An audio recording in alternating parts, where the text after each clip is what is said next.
حضرت صلی اللہ علیہ وسلم کے سامنے ایک مقدمے میں دو بھائی آئے. دو بھائی گفتگو کا آغاز چھوٹے بھائی نے کیا تو آپ نے فرمایا نہیں چپ رہو، بڑے بھائی کو حق، بڑے بھائی کو پہلے بولنے دو. تو پہلے بڑے بھائی بولے گا، بعد میں آپ بولیں گے.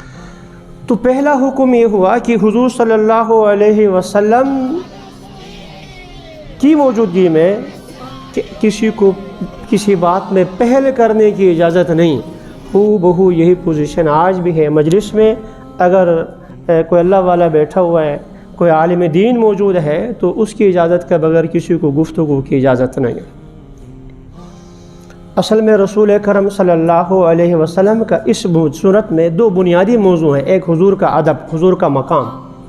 شاہ ولی اللہ رحمۃ اللہ تعالیٰ علیہ ہندوستان، پاکستان، بر صغیر میں جتنے علماء کرام ہیں، چاہے وہ دیوبندی مکتب فکر سے تعلق ہوں، چاہے وہ بریلوی مکتب فکر سے تعلق ہوں، چاہے وہ اہل حدیث مکتب فکر سے کسی سے بھی ہوں، جب حدیث پڑھتے ہیں تو ان کی سند جا کر شاہ ولی اللہ تک پہنچتی ہے.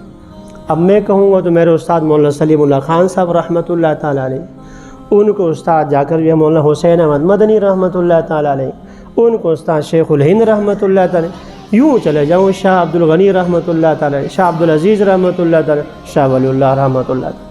یہی جتنے محدثین پاکستان، ہندوستان میں، اسی طریقے سے ایران، افغانستان میں، بنگلہ دیش میں جتنے ہیں، چاہے وہ دیوبندی ہوں، بریلوی ہوں، اہل حدیث، یہ بات کی پیداوار ہے. جو بھی حدیث بیان کرتے ہیں ان کی سند میں جا کر شاہ ولی اللہ رحمۃ اللہ تعالیٰ وہ فرماتے ہیں شعائر اللہ، شعائر اللہ زیادہ ہیں. ان الصفا والمروۃ من شعائر اللہ، قرآن میں یہ بھی ہے. لیکن بڑے شاعر اللہ، بڑے شاعر دین اسلام کی پہچان بڑے چار ہیں. ایک قرآن، دوسرا صاحب قرآن، ایک نماز اور ایک قبلہ. چار چیزیں ہیں. تو جیسے صاحب قرآن شاعر اللہ میں سے ہے محمد مصطفیٰ، اس کا ادب ضروری ہے صلی اللہ علیہ وسلم. ایسے قرآن بھی شاعر اللہ میں سے. ہمارے ہاں ساتھی جو ہے قرآن کا ادب رکھنے میں یہاں احتیاط کرتا ہوں، پہلے نہ پہنچوں، یہاں آ جاؤں تو کسی کو اوپر بڑھنا. تو اس لیے قرآن کا ادب بہت ضروری ہے. ہمارے بہت سے بھائی عمرے کے لیے، حج کے لیے جاتے ہیں تو وہاں بے تکے سے لوگ قرآن پڑھ کے نیچے بھی پھینک دیتے ہیں نا، نیچے بھی رکھ دیتے ہیں. آپ لوگوں نے دیکھا ہے، جوتوں کی جگہ پر رکھتے ہوتے. تو ان کو دیکھا دیکھی، ان جاہلوں کو دیکھ کر، بھائی جاہلوں سے دین نہیں سیکھا جاتا، علماء کرام سے پوچھ لیں. وہاں تو نعوذ باللہ جو ہے کعبے کی طرف پاؤں کر کے بھی بیٹھتے ہیں. آپ لوگوں نے دیکھا ہے کعبے کی طرف، خود روزے رسول صلی اللہ علیہ وسلم کی طرف پاؤں پھیلا کے بیٹھ جاتے. یار دل کرچی کرچی ہو جاتا ہے. حدیث میں ہے من تفل تجاہ القبلۃ جاء وتفلہ بین عینیہ، جو قبلے کی طرف تھوک دے، کل قیامت کے دن وہ تھوک اس کا داغ بنا ہوگا، یہاں اس حالت میں حاضر ہوگا. تھوک وہاں سامنے کعبہ ہے، پاؤں پھیلا کے بیٹھ جاتے ہیں، قرآن نیچے رکھ دیتے. اور ہمارے ان بھائی یہ جو ہے یہاں سے جانے والے، ان کو دیکھ کر یہاں یہ بھی حالت کرتے. اس لیے قرآن کا ادب بہت ضروری ہے، بہت ضروری ہے. تو خیر، تو پہلا یہ ہے کہ رسول اکرم صلی اللہ علیہ وسلم جب تک گفتگو کا آغاز نہ فرمائیں آپ آگے آغاز نہیں کریں. اور آج جو ہے ان کے ورثاء کے لیے.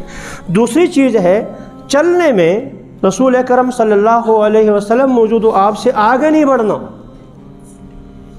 آپ صلی اللہ علیہ وسلم تشریف فرما ہوں تو چلتے ہو آپ سے آگے نہیں بڑھنا. تو یہی حکم جو ہے آج ان کے وارثین کے لیے ہے، والدین کے لیے ہے، استاد کے لیے ہے، اللہ کے والوں کے لیے ہے، قرآن مجید کے حاملین کے لیے ہے. چلتے ہوئے اہل علم موجود ہوں، ان سے آگے بڑھنے کی اجازت نہیں ہے. ابو دردہ رضی اللہ تعالیٰ عنہ، ابو دردہ رضی اللہ تعالیٰ عنہ کہتے ہیں کہ رآنی رسول اللہ صلی اللہ علیہ وسلم وانا امشی امام ابی بکر، میں ابو بکر صدیق رضی اللہ تعالیٰ عنہ کے آگے آگے چل رہا تھا، حضور نے مجھے دیکھ لیا. رآنی رسول اللہ صلی اللہ علیہ وسلم وانا امشی امام ابی بکر، حضور صلی اللہ علیہ وسلم نے مجھے دیکھا کہ میں صدیق اکبر کے آگے آگے چل رہا ہوں. حضور نے کیا فرمایا؟ اتمشی امام من ہوا خیر منک فی الدنیا والآخرہ، اس سے تم آگے بڑھ رہے ہو جو دنیا آخرت دونوں میں تم سے بڑھ کر. ابو دردہ رضی اللہ تعالیٰ عنہ مشہور صحابی ہیں، بڑے کبار صحابہ کرام میں ان کا شمار ہوتا ہے. تو فرماتے ہیں حضور نے مجھے ڈانٹا، پیچھے کر دیا. تو دوسرا حکم یہ ہے اس میں کہ چلتے ہوئے آداب کے لحاظ الدین کلہ ادب، دین تو سراپا ادب کا نام ہے۔ بے ادب محروم گش از فضل رب، بے ادب تو اللہ تعالیٰ کی رحمت سے مایوس ہو جاتا ہے، بے ادبی نہیں ہونی چاہیے۔ تو یہ دوسرا حکم تھا کہ رسول کرم صلی اللہ علیہ وسلم یا آپ کے نائبین اس زمانے میں کہیں چل رہے ہوں تو والدین ہوں، استاد ہوں، ان سے آگے نہیں چلنا چاہیے، پیچھے پیچھے چلنا چاہیے۔ آپ جو دیہات میں رہنے والے حضرات ہیں ان کو یہ جانتے ہیں، وہ ہاتھ دھلانے کے لیے، کھانے مانے میں ہاتھ دھلانے کے لیے وہ ایک برتن لایا جاتا ہے جس کو چلمچی کہتے ہیں، اس کو لا کر جو ہے ہاتھ دھلاتے تو سب سے پہلے بڑے کا کہا جاتا ہے اس کا ہاتھ دھلایا کرو، پھر اس کے ہاتھ دھلایا کرو۔ اور کھانے میں جب تک جو ہے والد صاحب شروع نہ کر دیں یا کوئی بڑی مجلس ہو تو بڑا جب تک شروع نہ کرے دوسرے شروع نہیں کرتے تھے۔ اب تو شعر ہو گیا، اب تو واش بیسن ہو گیا، اس چلمچی واش بیسن۔ اور پھر جو ہے نعوذ باللہ کھانے میں جو شادی حالوں میں جو کچھ ہوتا ہے ادھر سے ٹھاک، وہ بوڑھے بیچاروں کو ملتا ہے کوئی نہیں، سب سے پہلے جا کے جوان جا کر وہ جو کچھ ڈالتے ہیں اور گائے بھینس کی طرح کھڑے کھڑے شروع ہو جاتے ہیں۔ ختم ہو گئی ادب، ختم ہو گئی، یہ ادب ختم ہو۔ آپ شادی حالوں میں جا کر دیکھ لیں یار، کھانا اتنا کچھ ہوتا ہے کہ اگر آپ اٹھا کر جس کو چاہیں کھلائیں وہ ختم ہونے کا نام نہیں لیتا، لیکن وہ اندر وہ منہومان لاشبان ہے، وہ اندر کا ہرس بڑھتا ہی کوئی نہیں۔